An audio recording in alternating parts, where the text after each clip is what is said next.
नमस्कार, आप देख रहे हैं गिरिडीह व्यूज। झामुमो के गिरिडीह विधानसभा प्रत्याशी सुखदेव कुमार सोनू ने मौलाना आजाद चौक और हुडी बाजार में नुक्कड़ सभा की। इसमें उन्होंने भाजपा पर समाज को बांटने की राजनीति करने का आरोप लगाया और गिरिडीह के विकास के लिए फिर से मौका मांगा। सुखदेव कुमार सोनू ने गिरिडीह को शिक्षा का हब बनाने का सपना व्यक्त किया। पार्टी नेता इरशाद अहमद वारिश ने पिछले 5 सालों में विकास कार्यों जैसे सर जेसी बोस विश्वविद्यालय, इंजीनियरिंग कॉलेज, गिरिडीह पचंबा 4 लेन और सोलर सिटी योजनाओं का जिक्र किया। मौके पर कई पार्टी कार्यकर्ता उपस्थित थे। जो उल्लास है, जो जोश है, इस जोश की बुनियाद क्या है? मैंने कहा इस जोश की बुनियाद यह है कि जो भी मिला ना, जो भी मिल रहा है वो मुकम्मल है। आपका स्नेह है, आपका प्यार है, आपका आशीर्वाद है तो वो मुकम्मल है, इसलिए ज्यादा खुशी दिख रही है।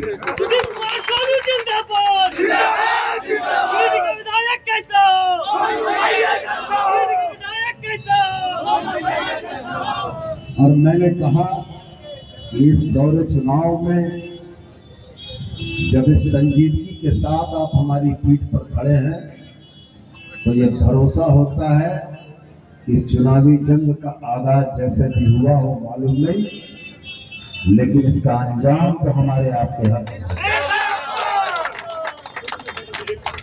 मैंने फिर दोहराया इस बात को, इसकी बुनियाद कैसे है? इसकी बुनियाद इस हिंदुस्तान की मिट्टी में गिरे उस खून से है जो हमारे और आपके पूर्वों का था। और ये खून जो इस जमीन पर गिरा, जिसके चलते उन गोरे अंग्रेजों को हिंदुस्तान छोड़कर जाना पड़ा, वो हमारे और आपके बुजुर्गों की कोशिशों का नतीजा है। हमारे आपके बुजुर्ग अंग्रेजों के सामने नहीं झुके और उनकी औलादों, उनके वंशज इन भूरे अंग्रेजों के सामने भी नहीं झुकने वाले हैं। गोरे अंग्रेज तो चले गए, गोरे अंग्रेज बैठे हैं। गोरे अंग्रेजों को हमारे भगाया, इन गोरे अंग्रेजों को हम भगाएंगे, हम आप मिलकर भगाएंगे। तो मैं कहने की बड़ी देर की इच्छा थी और कुछ ज्यादा बोलने का भी शौक था, लेकिन चुनाव और चुनाव में टिक टिक करती हुई सूर्य आपको हमेशा एहसास दिलाती है कि कहीं पर और कोई आपका इंतजार कर रहा है। हम तो आपके हैं, आप हमारे हैं। फिर मौका लगेगा, फिर आपके बीच आएंगे और इत्मीनान से अपने दिल की बात आपके समक्ष रखेंगे।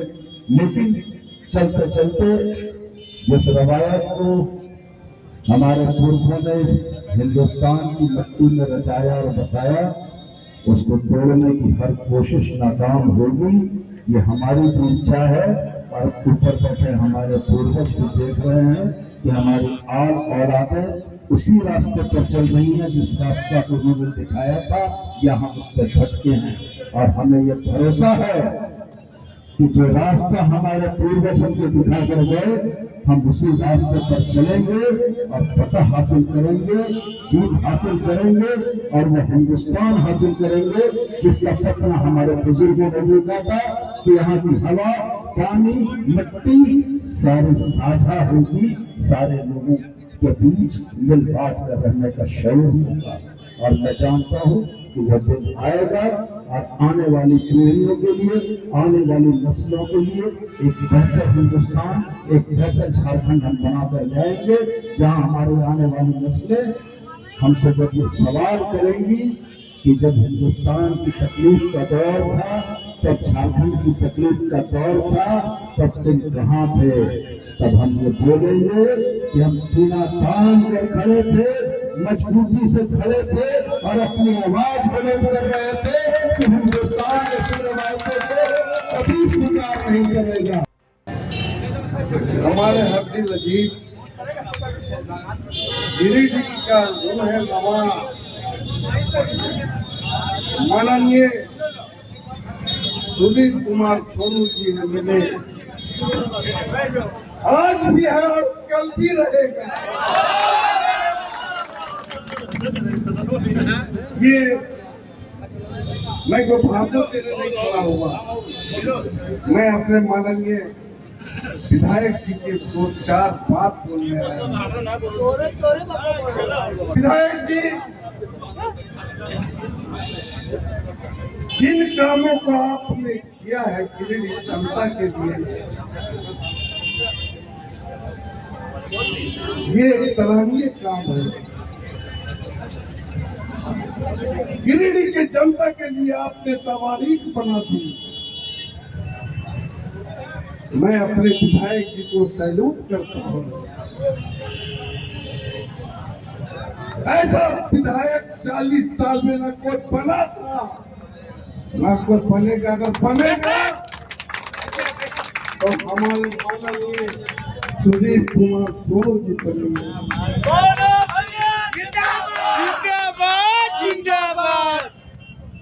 मैं पूरी गारंटी से बोलना चाहता हूँ, मैं भी गिरिडीह के नब्ज को पाता हूँ।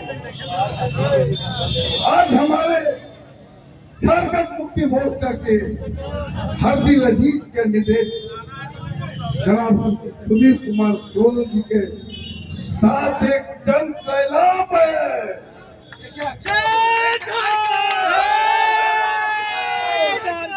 ये नहीं सोचे कोई लोग कि छत्तीसगढ़ से और आसाम से आकर हम भैया यहाँ सरकार बना लेंगे। ये भूल है उनकी कि सरकार तो बनेगी तो हमारे हेमंत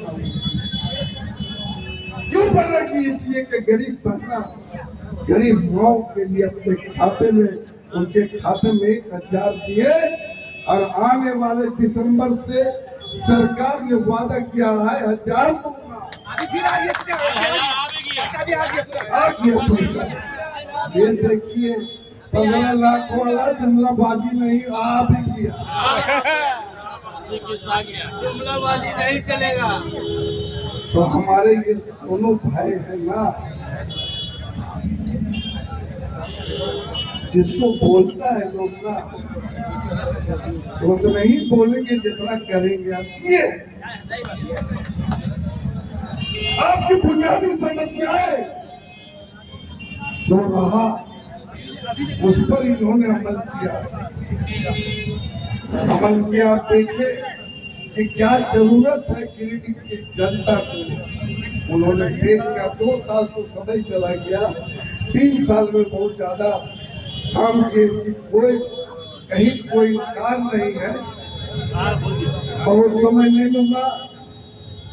अब अभी हमसे फोन में हमारे वक्ताओं ने, सारे लोगों ने बात रख चुके हैं। बस हमारे माननीय विधायक जी का आप लोग को भी इंतजार है। एक नारा बोला था मैंने अभी, बोलिएगा क्या? बोलिएगा जेल का बदला। ये नारा बुलंद कीजिए। उधर क्यों न बोले? हमारे मोहतमीम साहब बैठे हुए हैं, ऐसा भाषण देते हैं ना कि सब खड़े न रहिएगा, बैठ जाइएगा। इसलिए मैं बुलवाना चाहते हैं मोहतमीम साहब को। मैं अपनी बात को खत्म करता हूँ ये गुजारिश करते हुए कि 20 तारीख को चुनाव है। चुनाव आपके लिए चुनौती होता है। जिस समाज ने इस चुनाव को चुनौती से नहीं लिया, वो समाज बहुत पीछे चला गया। मैंने कहा था कि राजनीति विकास का धारा होता है। अभी थोड़ी देर पहले मैं भाषण दे रहा था, लेकिन सरफराज साहब जबरदस्ती खड़े कर दिए। अभी तो विधायक जी, माननीय विधायक जी अपनी बात को रखेंगे।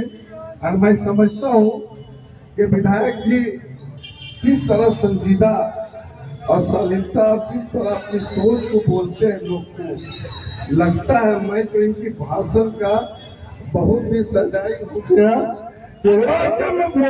भारतीय जनता पार्टी की हुकूमत, भारतीय जनता पार्टी की सरकार झारखंड प्रदेश में रही, लेकिन झारखंड राज्य का जो गठन हुआ और इस राज्य का सत्ता का बागडोर जिस राजनीतिक दल में गया वो भारतीय जनता पार्टी थी। भारतीय जनता पार्टी बिहार से अलग हुआ ये झारखंड राज्य एक नवजात शिशु की तरह था।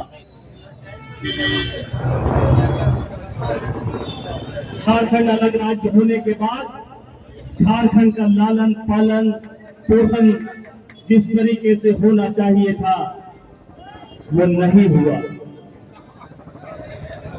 झारखंड में अकुट और वारिस भैया के साथ लालो भी नाचेगा। इसलिए भाई हर हाल में एक नहीं वोट खराब नहीं होना चाहिए। हमारे घर में जितने भी बुजुर्गान हैं, हमारे पर्दा नसी माँ बहने हैं, हम लोगों को, हमारे नौजवान भाइयों को प्रयास ये होना चाहिए कि एक एक वोट हमारे घर में नहीं छूटना चाहिए। सारे वोट निकाल करके वो उसके मतदान केंद्र तक ले जाना है और वो वोट में तब्दील करना है। तब जाकर के हमारे वोट ज्यादा से ज्यादा गिर पाएंगे और हम लोग उस दिन विजय पर काबिल हो सके। इन्हीं चंद बातों के साथ मैं अपना बात समाप्त कर